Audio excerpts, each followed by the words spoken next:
Hi friends, ಎಲ್ಲರೂ ಹೇಗಿದ್ದೀರಾ? ಎಲ್ಲರೂ ಚೆನ್ನಾಗಿದ್ದೀರಾ ಅಂತ ಅಂದ್ಕೊಂಡಿದ್ದೀನಿ. ಇವತ್ತು ನಾನು ಪುರಿ ಒಗ್ಗರಣೆಯನ್ನು ಮಾಡ್ತಾಯಿದ್ದೀನಿ. ಸೊ ಅದನ್ನು ನಿಮ್ಮ ಜೊತೆ ನಾನು ಶೇರ್ ಮಾಡ್ಕೊಳ್ತಾ ಇದ್ದೀನಿ.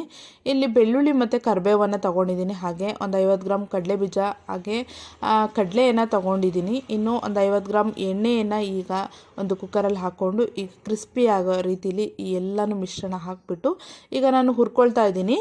ಸ್ಟಾರ್ಟಿಂಗೇ ಇದೆಲ್ಲನೂ ಹಾಕ್ಬಿಟ್ಟು ಈಗ ನಾನು ಹುರ್ಕೊಳ್ತಾ ಇದ್ದೀನಿ. ಹುರಿದು ಆಮೇಲೆ ಒಂದು ಪ್ಲೇಟ್ಗೆ ಎಲ್ಲನೂ ಸಹ ಎತ್ತಿಟ್ಕೊಳ್ತೀನಿ.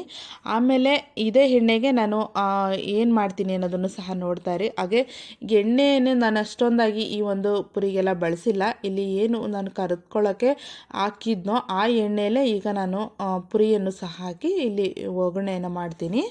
ಡಯಟ್ ಮಾಡೋರು ಅಷ್ಟೇ ಈ ಒಂದು ಪುರಿಯನ್ನು ಆರಾಮಾಗಿ ತಿನ್ಬೋದು. ಯಾವುದೇ ರೀತಿಯಾದ ಒಂದು ತೊಂದರೆನೂ ಇರೋದಿಲ್ಲ. ತುಂಬಾ ಒಳ್ಳೆಯದು ಅಂತಲೇ ಹೇಳ್ಬೋದು. ಹಾಗೆ ಆ ಟೀ ಟೈಮಲ್ಲಿ ಈ ಒಂದು ಪುರಿ ಒಗ್ಗರಣೆಯನ್ನು ಮಾಡ್ಕೊಂಡು ತಿಂದರೆ ತುಂಬಾ ಚೆನ್ನಾಗಿರುತ್ತೆ. ಇಲ್ಲಿ ನೋಡ್ತಾ ಇರ್ಬೋದು, ಈಗ ನಾನು ಕ್ರಿಸ್ಪಿಯಾಗಿ ಈಗ ಏನಿದೆ ಎಲ್ಲನೂ ಸಹ ಹುರ್ಕೊಂಡಿದ್ದೀನಿ.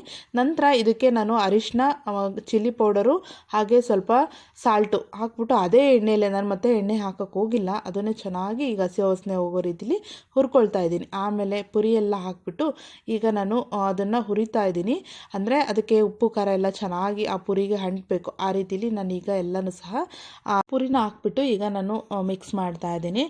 ತುಂಬಾ ಚೆನ್ನಾಗಿ ಟೇಸ್ಟಿಯಾಗಿ ಈಸಿಯಾಗಿ ಮಾಡ್ಕೋಬೋದು. ಅದು 5 ಮಿನಿಟಲ್ಲಿ ಈ ಒಂದು ಪುರಿ ಒಗ್ಗರಣೆಯನ್ನು ಮಾಡ್ಕೋಬೋದು.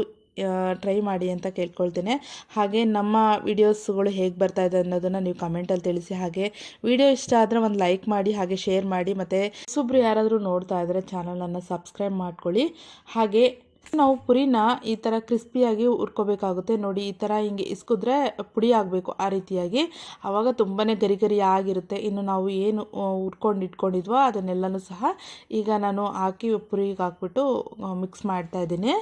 ಒಣಮೆಣ್ಸಿನ್ಕಾಯಿನ ನಾನು ಇಲ್ಲಿ ಫ್ರೈ ಮಾಡಿ ಇಟ್ಕೊಂಡಿರ್ತೀನಿ. ಯಾಕಂದರೆ ಒಣಮೆಣ್ಸಿನ್ಕಾಯಿನ ತಂದ ತಕ್ಷಣವೇ ಫ್ರೈ ಮಾಡಿ ಸ್ವಲ್ಪ ಎಣ್ಣೆ ಹಾಕ್ಬಿಟ್ಟು ಫ್ರೈ ಮಾಡಿ ಇಟ್ಕೊಂಡ್ರೆ ಯಾವುದೇ ರೀತಿಯದು ಹುಳಗಳು, ಗೂಡುಗಟ್ಟೋದು ಆ ರೀತಿ ಆಗೋದಿಲ್ಲ. ಹಾಗಾಗಿ ನಾನು ಮುಂಚೆನೇ ಫ್ರೈ ಮಾಡಿ ಇಟ್ಕೊಂಡಿರ್ತೀನಿ.